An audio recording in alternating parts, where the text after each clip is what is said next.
Hi everyone, I'm Olivia Jackson, a second grade teacher at Riverside Elementary.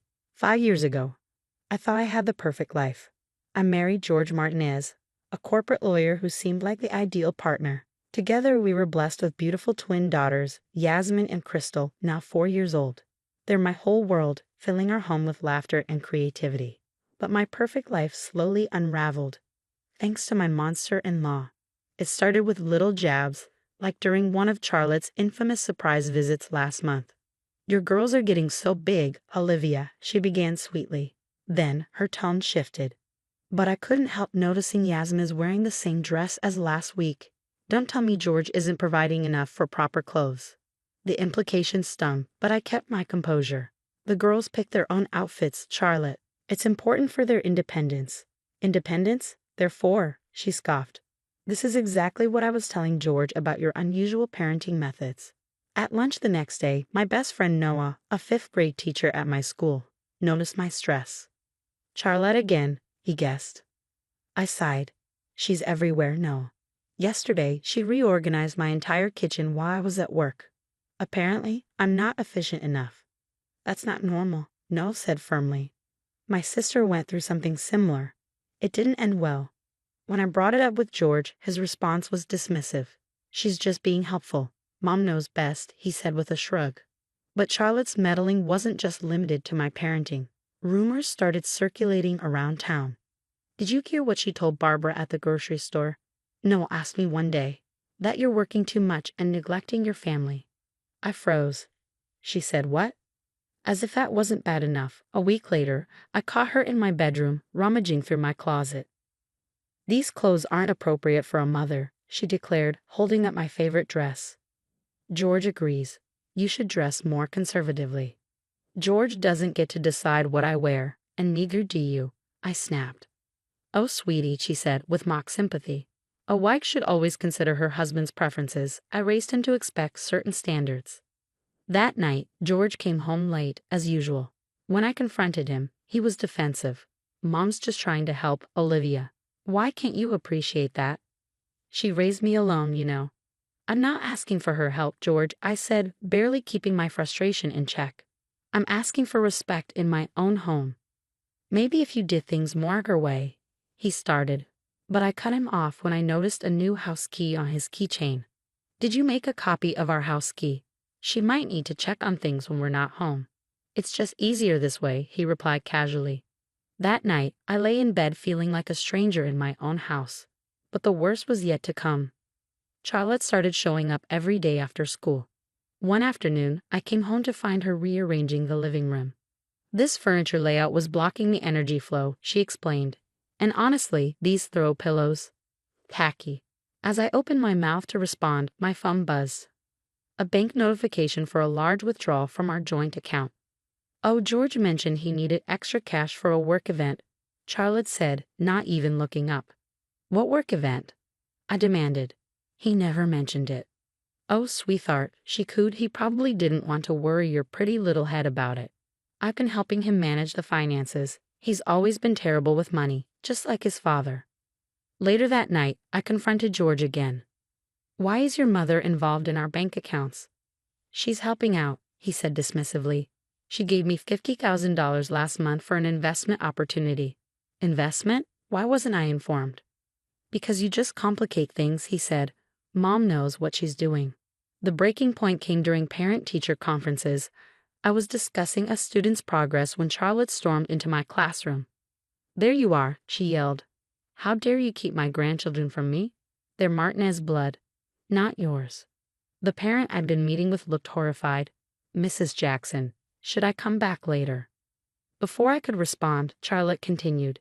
"This woman kidnapped my son's children. She's poisoning them against their father." Noel rushed in, drawn by the commotion. "Charlotte, you need to leave now, or I'm calling the police." "Go ahead, call them," she shouted. "Let them know how she's alienating those precious girls from their grandmother." The principal had to escort Charlotte out while she screamed about lawyers and grandparents' rights. I was mortified. "I got it all on video," Noel whispered, discreetly showing me his phone. "You'll need evidence of this behavior." That evening, while George was working late, again, I found a stack of bank statements in his home office. multiple accounts I'd never seen before, all managed by Charlotte. Looking for something, George's voice cut through the silence. He stood in the doorway, his expression dark with anger. Care to explain why your mother has access to accounts I didn't even know existed? I demanded, holding up the papers. You're going through my private things now? Mom was right about you. You're becoming unstable. Unstable? I'm not the one hiding money and letting my mother run our marriage. She's worried about the girl's safety, George shot back, his voice rising. She says you've been acting erratic at school. She caused a scene at my workplace. I shouted. She's the one who's erratic. She wouldn't have to check on you if you were a better mother and wife. Maybe if you cooked like her, kept house like her. I'm calling my lawyer, I said, shaking with rage. Mom already spoke to her friend at Thompson and Associates, he said with a smug grin. No lawyer in town will take your case. Face it, Olivia. You're alone in this. Noah's words echoed in my mind. Some people don't show their true nature until they think they have you trapped. This wasn't just meddling anymore. This was a calculated effort to isolate and control me. But they had no idea who they were dealing with. I started recording everything. If they wanted to play dirty, I could play too.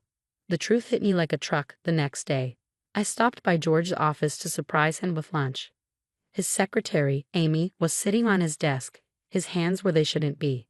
Oh, Olivia, Amy stammered, straightening her skirt. I was just helping George with some filing.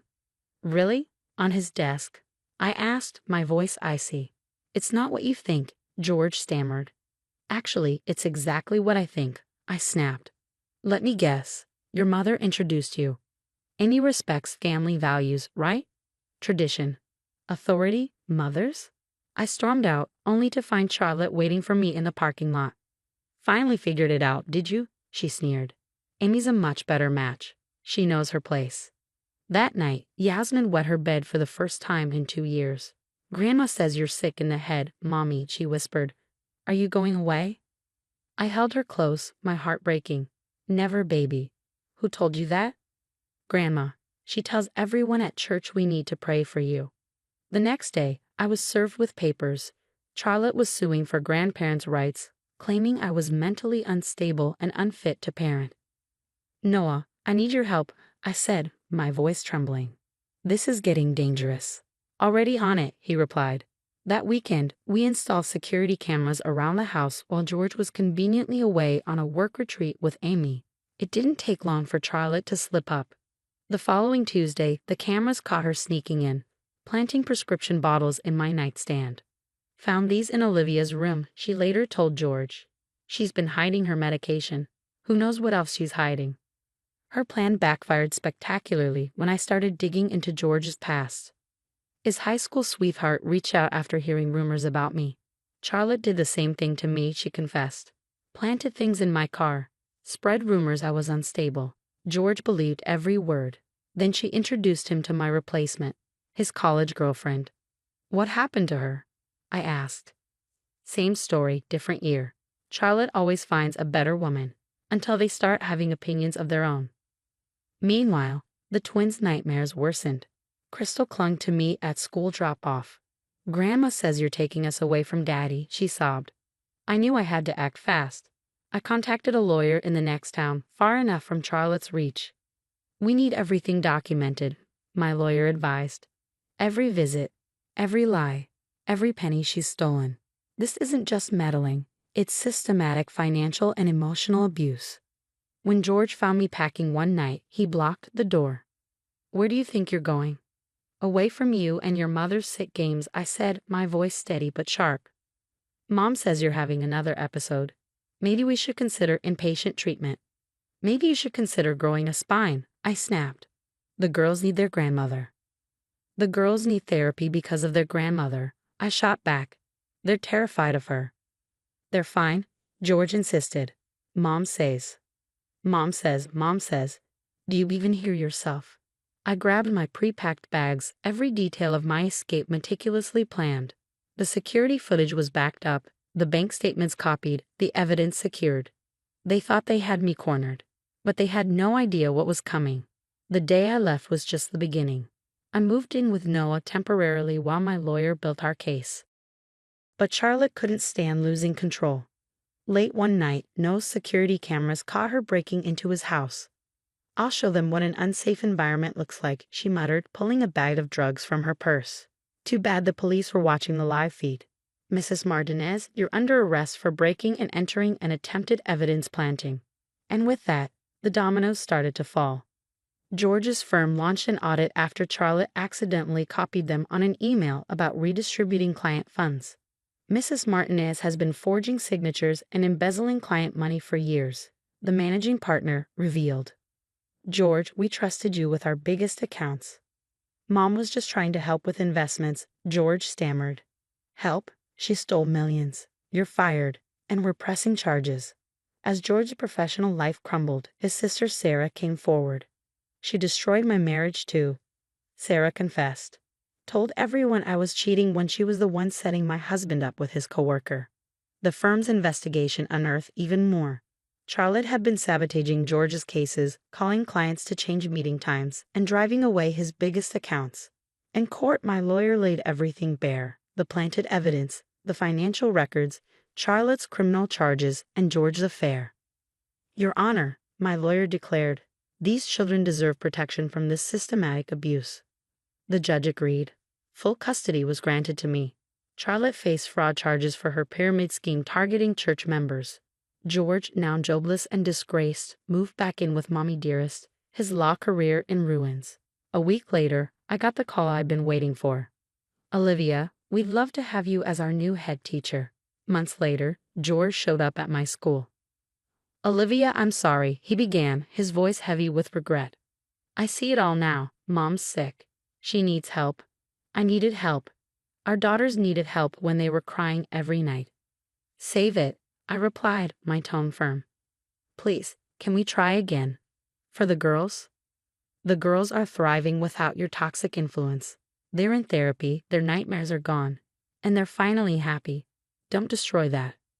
"But they're my daughters too. You should have thought about that before choosing your mother over their well-being." Goodbye, George. Last week, Charlotte's face appeared in the local paper. "Local woman faces prison time for multi-million-dollar fraud." George was quoted defending her, still unable to break free from her control.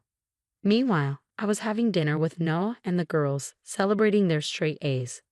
"Mommy, can we get a puppy?" Yasmin asked, her eyes bright and fearless. "Please?"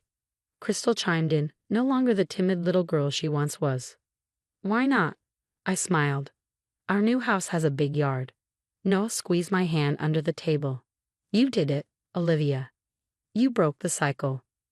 Looking at my happy, healthy daughters, I knew every struggle had been worth it. Sometimes the best revenge isn't about getting even.